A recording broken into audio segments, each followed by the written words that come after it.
నమస్తే. ప్రస్తుతం మనతో పాటు సీనియర్ జర్నలిస్ట్ దాము బాలాజీ ఉన్నారు. ఆయనతో మాట్లాడదాం. నమస్తే సార్. నమస్తే. సార్, టీటీడీలో వరుసగా గోవులు చనిపోతున్నాయి అన్న వార్తలు బాగా వైరల్ అవుతున్నాయి. అసలు చనిపోవడానికి గల కారణాలు ఏమై ఉండొచ్చు సార్? ఇటు టీటీడీ, వైసీపీ, అటు ప్రభుత్వం కూటమి ఏం వర్షన్స్ చెప్తుంది? యాక్చువల్గా ఇదేంటంటే ఇప్పుడు మెల్లగా ఈ వివాదం స్టార్ట్ అయ్యి రాను రాను పెద్దదైంది. నిన్నంతా కూడా భూమన కరుణాకర్ రెడ్డి తిరుపతిలో ఆయన నేల మీద పడుకొని నిరసన తెలియజేయడం, ఎందుకంటే ఆయన్ని అలో చేయట్లేదు పరిశీలించడానికని. అట్లాగే రోజా కూడా అక్కడ వెళ్ళి కూర్చొని చాలా వివాదాస్పదమైన కామెంట్లు చేసింది. అట్లాగే పవన్ కళ్యాణ్ కూడా సందర్శించడానికి బయలుదేరి ఆయనకి ఆరోగ్యం బాగాలేక మళ్ళీ విరమించుకున్నట్టుగా వార్తలు వచ్చాయి. అట్లాగే దీంట్లో చంద్రబాబు కూడా ఎంటర్ అయ్యాడు, చంద్రబాబు కూడా మాట్లాడాడు. ఒక పక్క టీటీడీ కూడా స్పందించింది, చైర్మన్ బిఆర్ నాయుడు కూడా స్పందించాడు.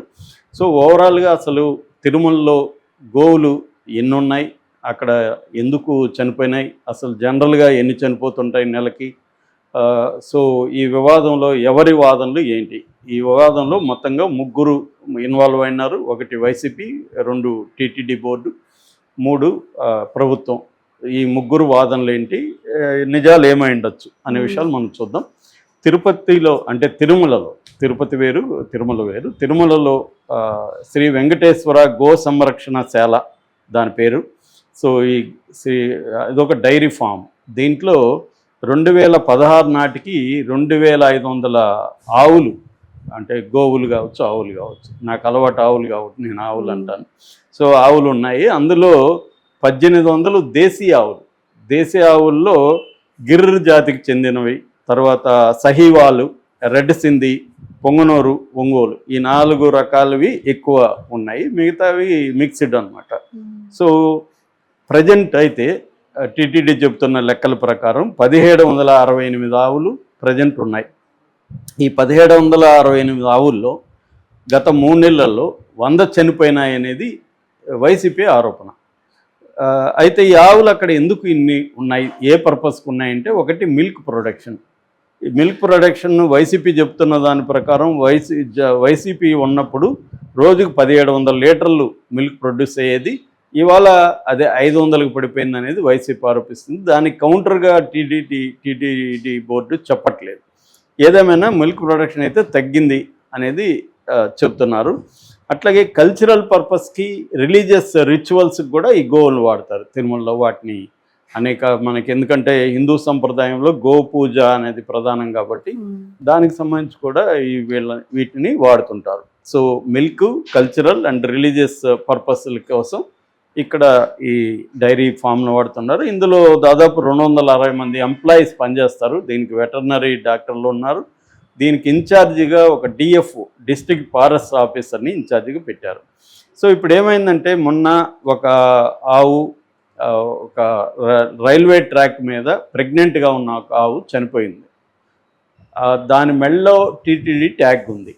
సో ఇది ఎందుకు ఇక్కడికి వచ్చి చనిపోయింది, రైల్వే ట్రాక్ దగ్గరకు వచ్చి ఎలా చనిపోయింది, దీంట్లో క్లియర్గా నెగ్లిజెన్స్ ఉంది, దీని వెనుక టీటీడీ బోర్డు బాధ్యత వహించాలి అనేది వైసీపీ వాళ్ళు దీన్ని గొడవ చేయడం మొదలుపెట్టారు.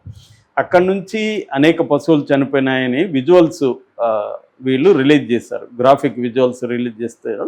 దాంట్లో వాళ్ళు చెప్తున్నది ఏమంటే, ఈ 3 నెలల్లో 100కు పైన చనిపోయినాయి అనేది వాళ్ళు చెప్పారు. చంద్రబాబు అసలు ఒకటి కూడా చనిపోలేదని చెప్పాడు. దాని తర్వాత టీటీడీ వాళ్ళు రిలీజ్ చేశారని ఒక లిస్ట్ని రోజా రిలీజ్ చేసింది. టీటీడీ వాళ్ళు అఫీషియల్గా రిలీజ్ చేసినట్టుగా నాకైతే తెలియదు, కానీ ఆ లిస్ట్ అయితే వైరల్ అవుతుంది. ఆ లిస్ట్లో స్టాంప్ కూడా ఇది ఈ ఎస్వి గో సంరక్షణశాల అనే స్టాంప్ ఉంది. దాంట్లో 2 సైన్ చేశారు. అందులో ఒక అతని క్లియర్గా ఫామ్ మేనేజర్ వెటర్నరీ అన్న బ్రాకెట్లో అతను సైన్ ఉంది.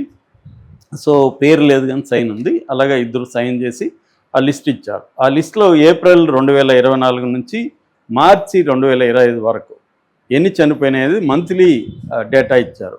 సో ఏప్రిల్లో 17 ఆవులు చనిపోయినాయి, మేలో 18, 24లో 18 చనిపోయినాయి, జూన్లో 13, జూలైలో 15, జూలైలో 18, ఆగస్టులో 15, సెప్టెంబర్లో 21, అక్టోబర్లో 19, నవంబర్లో 13, డిసెంబర్లో 14, జనవరిలో 18, ఫిబ్రవరిలో 13, మేలో 12 మార్చిలో 12 ఇది వీళ్ళు చెప్పేది. అంటే 3 నెలల్లో 43 చనిపోయినాయి అనేది టీటీడీ బోర్డు అంగీకరించినట్టుగా మనకు తెలుస్తుంది. అయితే ఈ 3 నెలల్లో 100 చనిపోయినాయి, 100కు పైన చనిపోయినది వైసీపీ వాళ్ళు ఆరోపిస్తున్నారు. సో దీన్ని ఎలా తేలుస్తారనే దానికి విజిలెన్స్ కమిటీ అయితే విచారణ అయితే మొదలుపెట్టింది. అయితే టీటీడీ వాళ్ళు ఏం చెప్తున్నారంటే, శ్యామలరావు దీని మీద ప్రకటించాడు. ఆయన ఏం చెప్తున్నాడంటే, ఎవ్రీ మంత్ యావరేజ్లో గత 5 ఏళ్లలో మనం చూసుకుంటే ఎవ్రీ మంత్ 15 కౌస్ చనిపోతాయి, అది కామనే. అట్ ద సేమ్ టైం మరి పుడతా కూడా ఉంటాయి. ఫర్ ఎగ్జాంపుల్ ఈ 3 నెలల్లో 43 చనిపోతే 59 పుట్టాయి. కాబట్టి బర్త్ రేటే ఎక్కువ ఉంది డెత్ రేట్ కంటే. రెండోది ఇది ఓవరాల్గా 1768 ఈ కౌస్లో 43 3 నెలల్లో చనిపోయినాయంటే, లేదా ఓవరాల్గా ఇయర్లో 191 చనిపోయినాయి. నేను ఇందాక చెప్పిన లిస్టు మొత్తం మనం కూడితే 191 సంవత్సరానికి చనిపోయినాయంటే ఇది 0.85% ఉంది. నేషనల్ యాన్యువల్ యావరేజ్, నేషనల్లో పెద్ద పెద్ద డైరీ ఫార్మ్స్లో డెత్ రేట్ చూస్తే మనకి 5 నుంచి 10% డెత్ రేట్ ఉంటుంది. సో ఆ రకంగా తీసుకున్నప్పుడు ఇది తక్కువే కదా అనేది వాళ్ళు అంటున్నారు. సో ఎవరు టీటీడీ వాళ్ళు సపోర్ట్ అంటే ఇవి నేచురల్గా చనిపోయేది, ఏజ్ అయిపోయి చనిపోయింటుంది, కొంచెం హెల్త్ ఇష్యూస్ వల్ల చనిపోతాయి. ఇది ఏ డైరీ ఫామ్లో అయినా లాంగ్ పెద్దగా ఉండే లార్జ్ డైరీ ఫామ్స్లో మంత్లీ ఒక 15 చనిపోతాయి, ఇంకొక 15 20 పుడుతుంటాయి. ఇది కామనే అనేది అన్నారు. ఈవెన్ ఆయన కూడా బిఆర్ నాయుడు కూడా ఇదే చెప్పాడు. అయితే వీళ్ళు ఏం చెప్తున్నారంటే, మేము ఉన్నప్పుడు దాదాపు 500 రకాల దేశీయ ఆవుల్ని మేము ఇంట్రడ్యూస్ చేశాము. కరుణాకర్ రెడ్డి చెప్తున్నారు భూమన. ఇప్పుడు ఏమైందంటే టీటీడీ ప్రభుత్వం వచ్చినాక ఈ 10 నెలల్లో నెగ్లిజెన్స్ బాగా పెరిగింది అనేది ఆయన కొన్ని ఎగ్జాంపుల్ చెప్పాడు. ఈ డైరీకి ఫామ్కి వెటర్నరీ వాళ్ళని ఇన్ఛార్జిగా పెట్టకుండా ఫారెస్ట్ అతన్ని ఇన్ఛార్జిగా ఎందుకు పెట్టారు, ఫారెస్ట్ అతనికి ఏం తెలుసు ఆవుల గురించి అనేది ఒక ఇది. రెండవది రెడ్యూస్డ్ రిసోర్సెస్ అని చెప్తున్నారు. ఫాడర్ సరిగా లేదు, పురుగులు ఉంది ఫాడర్లో. తర్వాత ఇన్ఫ్రాస్ట్రక్చర్ సరిగా లేదు, శానిటేషన్ అసలు బాగాలేదు. తర్వాత ఎక్స్పైర్డ్ డ్రగ్స్ వాడుతున్నారు, ఎక్స్పైర్ అయిపోయిన డ్రగ్స్ వాడుతున్నారు అనేది వీళ్ళు ప్రధానంగా ఆరోపిస్తున్నారు. అందుకనే ఇవి ఎక్కువ చనిపోతున్నాయి. ఇన్ని వీళ్ళు చెప్పిన దానికంటే ఎక్కువ చనిపోయినాయి, 100 పైన చనిపోయినాయి. వీళ్ళు అబద్ధాలు చెప్తున్నారు. ఫస్ట్ టైం అసలు ఒకటి కూడా చనిపోలేదని చంద్రబాబు అన్నాడు. ఇప్పుడే టీటీడీ అఫ్సెల్గా 43 చనిపోయినాయి 3 నెలలు అంటున్నారు అనేది వీళ్ళు ఆరోపిస్తున్నారు. సో ఓవరాల్గా ఏంటంటే ఇక్కడ మనకి అర్థమయ్యేది ఏమంటే, ప్రతిదీ తిరుపతి తిరుమలలో ఏది జరిగినా రాజకీయంగా దుమారం లేపుతారు. ఇద్దరు కూడా ఇందులో తక్కువేం లేదు. గతంలో వైసీపీ ఉన్నప్పుడు చివరికి అక్కడ స్తంభం దగ్గర ఏదో ఉంటే అది సిలువ అనేది కూడా వీళ్ళు చేశారు. టికెట్ల మీద వెనకాల సిలువలు ఉన్నాయని ప్రచారం చేశారు. వీళ్ళు ఏది దొరికినా జగన్ క్రిస్టియన్ కాబట్టి తిరుమలలో అన్యమత ధోరణులు ఉన్నాయనేది వీళ్ళు ప్రచారం చేశారు. అందుకని వీళ్ళు వెయిట్ చేస్తుంటారు కదా ఇప్పుడు. సో తెలుగుదేశం ప్రభుత్వం వచ్చినాక ఆ మధ్య లిక్కర్ దొరికిందని, మాంసం దొరికిందని విజువల్స్ వచ్చాయి, పోలీసులు తీసుకున్నారు, అది ప్రచారం చేశారు వీళ్ళు.